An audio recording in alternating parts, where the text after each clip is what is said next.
नमस्कार, मैं महावीर कुमार सोनी। आज हमारे साथ उपस्थित हैं भाजपा राष्ट्रीय अल्पसंख्यक मोर्चा के राष्ट्रीय उपाध्यक्ष श्री एच खान जी और राजस्थान में होटल फेडरेशन ऑफ जो है उसके आप प्रेसिडेंट हैं। नमस्कार। आज भाजपा कार्यालय में बहुत एक जश्न का माहौल है। 5 राज्यों के जो चुनाव हुए उनके आज परिणाम आए और मुख्य निगाह पश्चिम बंगाल पर थी। तो पश्चिम बंगाल के चुनाव भी बहुत जो जीत हुई है भाजपा की वो ऐतिहासिक है। आप भाजपा नेता हैं, राष्ट्रीय स्तर पर आपका कार्य क्षेत्र है, क्योंकि जो अल्पसंख्यक मोर्चा के आप राष्ट्रीय उपाध्यक्ष हैं। तो आज की जीत से अपन शुरू करेंगे, फिर हम आपकी झंडी की भी बात करेंगे जो आपकी इंस्पायरिंग झंडी है, क्योंकि हर व्यक्ति चाहता है आप जैसे पद पे पहुँचे, आप जैसी जिम्मेदारी प्राप्त हो। तो क्या कहेंगे सबसे पहले तो जीत की, क्योंकि वहाँ एक स्थानीय मुद्दे बहुत हावी थे, उसके ऊपर एक राष्ट्रीय जो अपना एजेंडा है भाजपा का वो एक तरह से जीत हुई है। उसको आप किस रूप में ले रहे हैं, कैसे जीत हुई, किसको श्रेय देना चाहेंगे? देखें, यह जीत तो निश्चित थी, लेकिन जिस तरीके से इस देश के प्रत्येक नागरिक को जो उम्मीदें थी उससे भी ज़्यादा शानदार और प्रचंड जीत बंगाल में हुई है।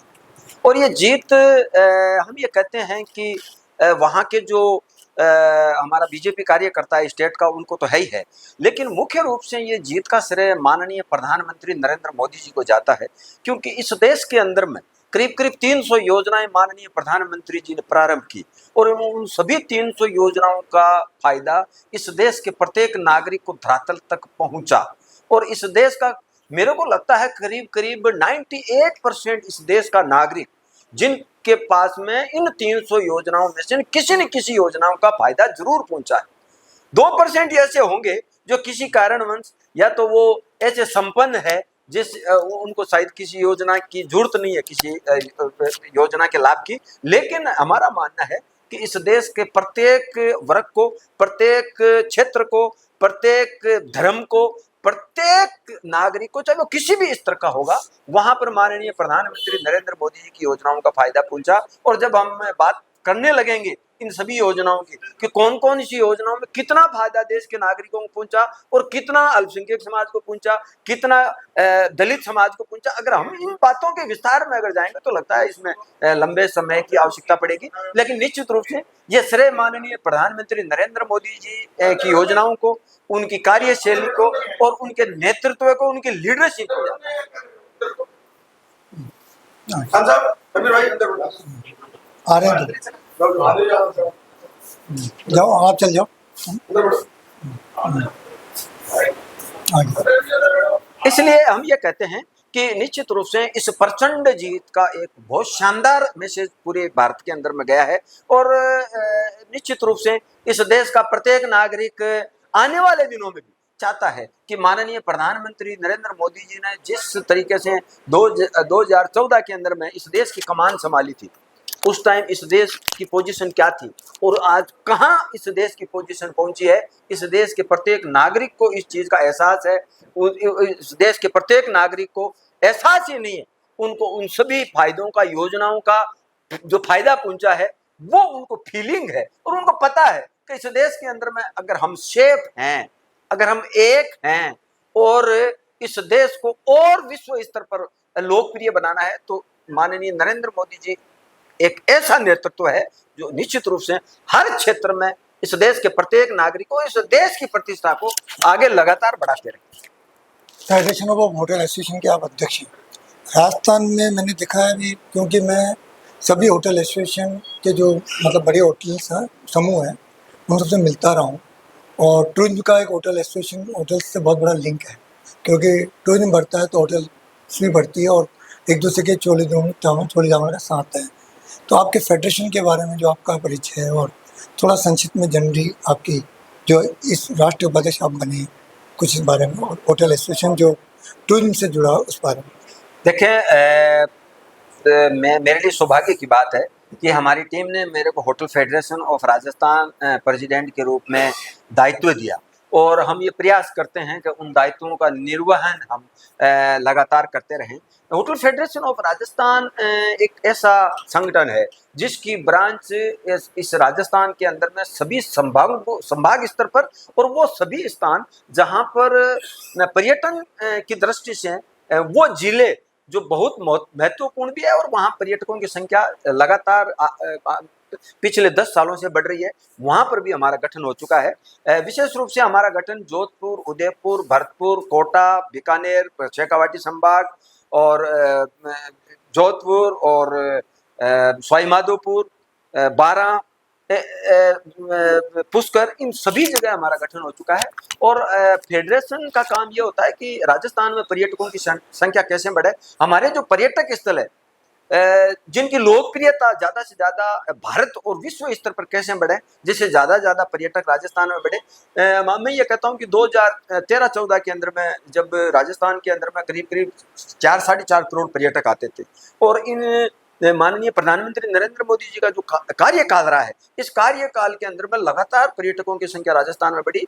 इसका कारण एक और भी है कि जब भी माननीय प्रधानमंत्री जी राजस्थान आए या कहीं अन्य स्थान पर गए, तो उन्होंने ये जरूर कहा कि आप देश के पर्यटक स्थलों को एक बार जरूर विजिट करें। और जब भी वो राजस्थान की बात आई तो माननीय प्रधानमंत्री जी ने जरूर राजस्थान का नाम लिया कि राजस्थान के लोकप्रिय पर्यटक स्थलों को भी आप जरूर विजिट करें। तो निश्चित रूप से जो 4.5 करोड़ पर्यटकों की संख्या हुआ करती थी, वो संख्या आज 25 करोड़ तक पहुंची है। एक बहुत बड़ी उपलब्धि है।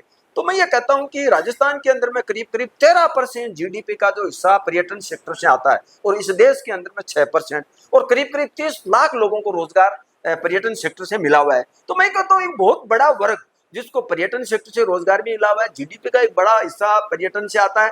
और निश्चित रूप से हम ये कहते हैं कि जिस तरीके से पर्यटक यहाँ राजस्थान में बढ़े, वैसे वैसे होटलों की संख्या भी बढ़ी।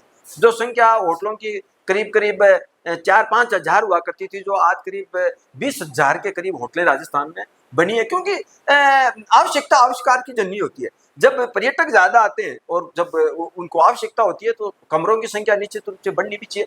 तो मैं ये कहता हूँ कि राजस्थान के अंदर में पर्यटन का बहुत बड़ा आने वाले दिनों में बहुत बड़ा फ्यूचर है। अभी हमने एक बहुत बड़ा ट्रेवल मार्ट कोटा में आयोजित किया था। 26 राज्यों के लोग आए थे, और हमने हाड़ौती सेक्टर की जो पर्यटक स्थल है उनको प्रचार करने के लिए उस आयोजन को किया। हमारे को पर्यटन विभाग ने भी सहयोग किया।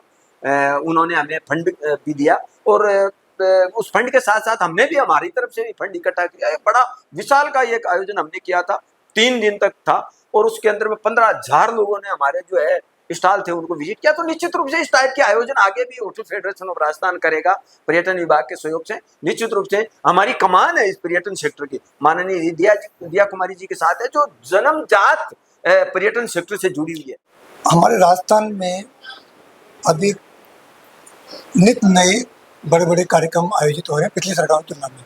तो हमारे मुख्यमंत्री भजनलाल के नेतृत्व में राइजिंग राजस्थान, और हमारे पर्यटन के क्षेत्र में माननीय उप मुख्यमंत्री दिया कुमारी जी की सूझबूझ से नए कार्यक्रम हुए हैं। तो कुछ 10 साल में पिछले सालों की तुलना में विशेष कुछ हुआ होगा, ऐसा आप महसूस करते हैं? उस बारे में आप क्या कहेंगे? देखें, मैं एक बहुत बड़ा श्रेय दूंगा हमारे राजस्थान के मुख्यमंत्री माननीय भजनलाल शर्मा जी को, कि हमारे यहाँ पर इन्होंने एक राइजिंग राजस्थान किया। राइजिंग राजस्थान के अंदर में जितने भी बड़े व्यवसायी आए इंडिया और विदेश लेवल के, उन्होंने राजस्थान को देखा, और राजस्थान के पर्यटन क्षेत्र को बढ़ाने के लिए निश्चित रूप से एक अच्छा मैसेज वो लेकर के गए।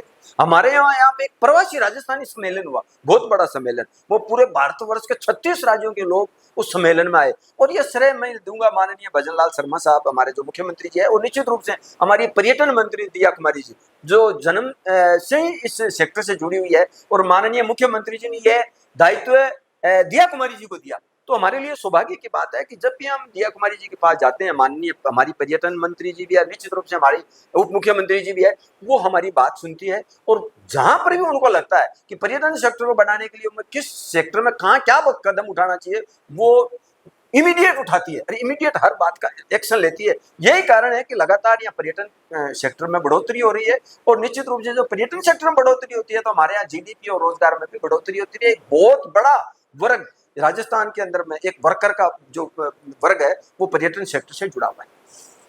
धन्यवाद, आपने बहुत इम्पोर्टेंट जानकारी शेयर की पर्यटन के बारे में भी और अपने राष्ट्रीय राजनीति के पर भी। बहुत बहुत बधाई आपको, धन्यवाद।